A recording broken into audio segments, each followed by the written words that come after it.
Buenos días. Vamos a hablar hoy en estos vídeos de formación y de educación sanitaria, educación en psiquiatría, sobre pues un conflicto que parece existir o un problema que muchas personas se plantean y que ya hemos abordado en alguna otra ocasión, pero que vamos a perfilar, esperemos que con más detenimiento, con más detalle. Parece que existe una pugna, una pelea sobre si acudir a un psicólogo o si acudir a un psiquiatra.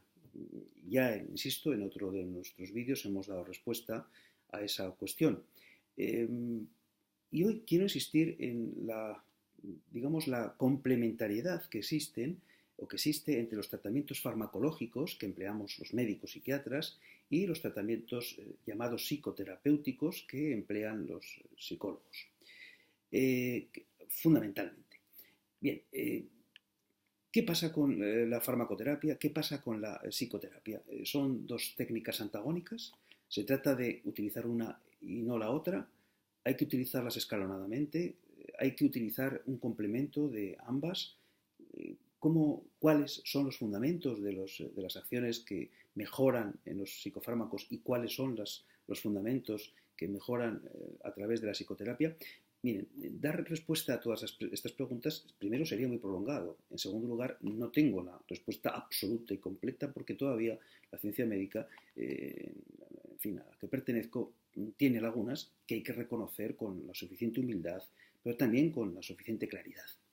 ¿Qué pasa cuando nosotros tenemos una persona enferma por un problema depresivo, por un cuadro de ansiedad, por un trastorno psicótico como una esquizofrenia, o cuando tenemos una adicción a sustancias, o cuando tenemos una anorexia nerviosa?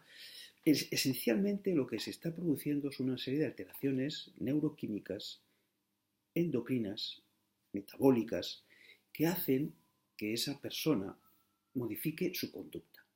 Es decir, nosotros lo que vemos es la parte final de ese iceberg, de ese, digamos, complejo problema que se manifiesta solo a través de una serie de manifestaciones o de comportamientos anómalos que rompen, digamos, los criterios de normalidad.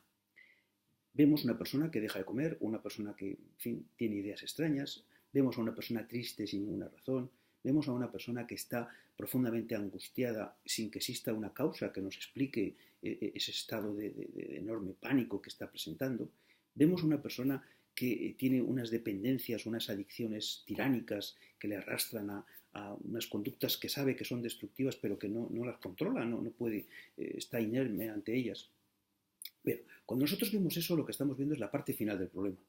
Y el inicio de ese problema está indudablemente, esto hoy lo podemos afirmar con absoluta rotundidad, en el inadecuado funcionamiento del sistema nervioso central, del encéfalo, del cerebro. Ese cerebro es el ordenador al que algunas veces hemos hecho referencia, complejísimo, elaboradísimo, en fin, un ordenador muy, muy, muy especial, que es el que primero procesa la información, distribuye la información, el que manda determinadas órdenes, el que de alguna manera organiza lo que es nuestra vida de relación.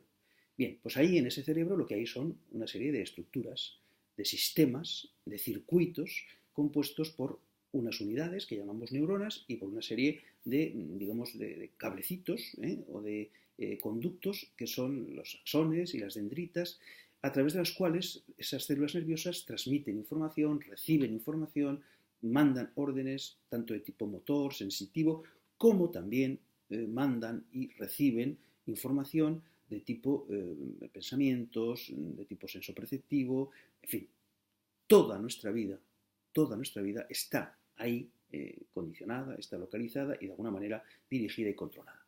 A su vez, en ese sistema nervioso central, en ese cerebro, existen una serie de glándulas de secreción interna, que son básicamente la hipófisis, que va a generar una serie de precursores hormonales que a su vez influyen sobre otras glándulas de secreción interna, tiroides, suprarrenales, páncreas, etcétera, para dar forma a lo que llamaremos el sistema endocrino. Bueno, pues cuando nosotros enfermamos desde el punto de vista psiquiátrico, lo que existe es una alteración básicamente de esos sistemas. Y por tanto, lo que tenemos que hacer es, en un primer paso, intentar corregir, modular, cambiar esas alteraciones neuroquímicas. Esto es una primera parte. Luego será necesario un entrenamiento será necesario un cambio de actitudes, el que esa parte del cerebro absolutamente sana, como suele ocurrir en muchas enfermedades psíquicas, que es la parte cortical, la parte racional, pues nosotros la podamos manejar y entrenar. Y ahí viene lo que sería el entrenamiento a través de las técnicas psicoterapéuticas diversas. Unas de las más utilizadas por su facilidad y por su eficacia son las terapias cognitivo-conductuales, que permiten a la persona, digamos, completar de alguna manera el tratamiento que el médico psiquiatra ha efectuado. Como ven ustedes, no hay ninguna discusión ni ningún enfrentamiento, o no debería haberlo. Por un lado están las terapias farmacológicas, están los tratamientos médicos, estarían las terapias que llamamos, a grosso modo, terapias biológicas, y por otro lado están las terapias psicológicas que permiten, y eso está estudiado y demostrado, también por medio de esas reflexiones, esa introspección, esos mensajes, esos cambios de comportamiento, permiten que se produzcan una serie de modificaciones en los circuitos neuronales del cerebro. Por tanto, y resumo, ambos tipos de tratamiento son eficaces, son útiles y coordinadamente y complementariamente utilizados por los profesionales competentes consiguen resultados a veces muy, muy interesantes y muy positivos. En modo alguno existe antagonismo, en modo alguno existiría un enfrentamiento entre las corrientes digamos, de la psicología y de la medicina a la hora de abordar los problemas del psiquismo humano. Lo que sí existe es un antagonismo con los malos profesionales, con la trampa, con el engaño o con la falacia.